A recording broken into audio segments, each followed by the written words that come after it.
Welcome to the Midweek Touch Base. Thomas and Kristin with you here on Wednesday, December 3rd.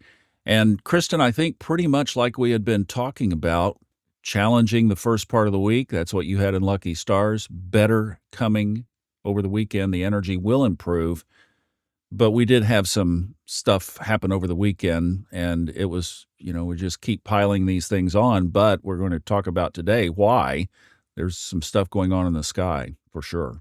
As the week begins, it's definitely been cautionary with the long void on Monday and the hard weekend. And then we're moving into this full moon. And what a full moon it is, being between the nodes and with the moon wobble. So we move into more challenging energy for the end of the week. But by the weekend, that does kind of subside, which is nice. Well, we're on video on the YouTube channel, so those of you on audio, if you can pop over, we'd love to have you. If not, we'll try to be as descriptive as we can. One of the things, though, I did want to do was show this thing that Kristin was talking about yesterday because it really helps lock it into your mind.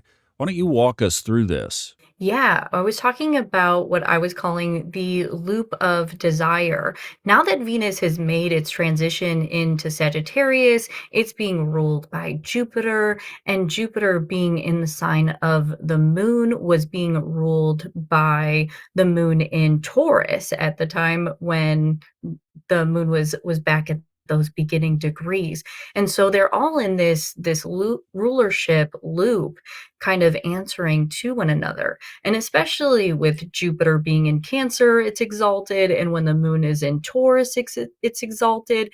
And so between the three, there's some power there. But now, as of the end of today, now for Wednesday, the moon is still in Taurus, but that ends at 9:48 tonight. So this is something that is still going to be throughout the day today. There is a short void tonight after the moon sextiles Neptune, and it only lasts 58 minutes. So just before 8 o'clock is when it will begin. And then after that, we will be in full moon territory because the moon will be in Gemini, and we'll be building towards this chart right here.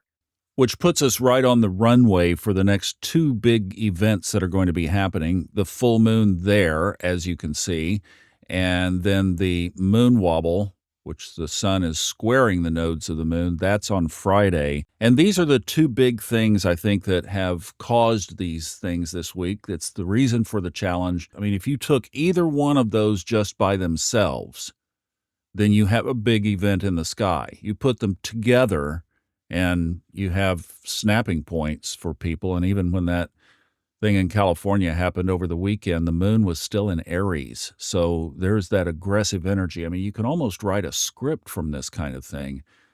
But I'll tell you, this is a loaded chart here if you just look at those two things by themselves.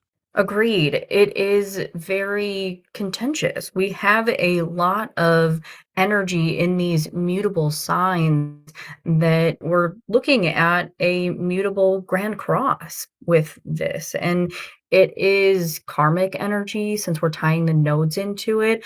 I think what I'm mostly hanging my hat on is the fact that the moon is in Gemini. And so we now have Mercury direct. Now, granted, it is moving very slow, but it's in these trines that are building towards the weekend. So even though there is this tension in the sky, I'm hoping that the things that come out of it leave it better than when we began.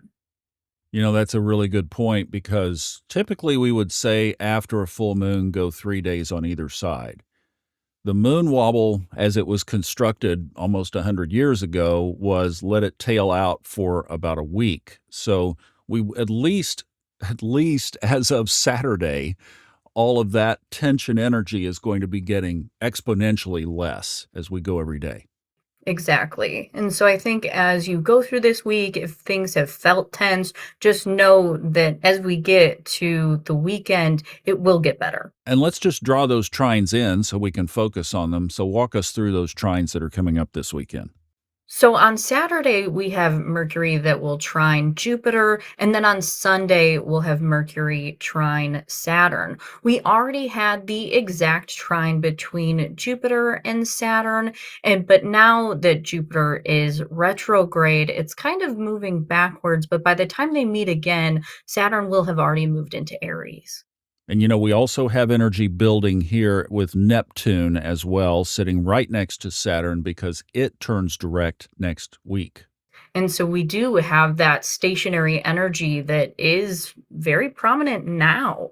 So it moves next Wednesday. So next Wednesday, that is the full on stationary point to go direct.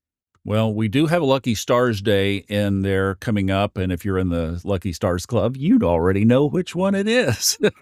But uh, I think where we are to sum this week up right now at this pivot point midweek is we still are at that crossroads. So don't let your guard down as far as the caution that we've been talking about. But as we mentioned back on Monday, be looking at the creating that you're going to be doing after the moon wobble clears on Friday. I would get really busy over Saturday, Sunday, and into early next week, especially with Neptune so strong, tuning into your intuition and putting things together in this really unique period with Saturn and Neptune that are at the end degrees of Pisces. That's a little grab a hold onto some spirituality and start creating. Agreed. Trust your intuition as we are moving through these final degrees of Saturn and Neptune in Pisces and move forward when it comes to goal setting, that let that intuition lead. Now, tomorrow, Kristin is going to be back with something really cool related to the moon wobble. What do you have in mind there? Just a little tease. Yeah, we're going to be talking about how this Gemini full moon, we are actually in between eclipses. And so, what that means for this full moon and how that all fits in. So, until then, much love. Talk soon.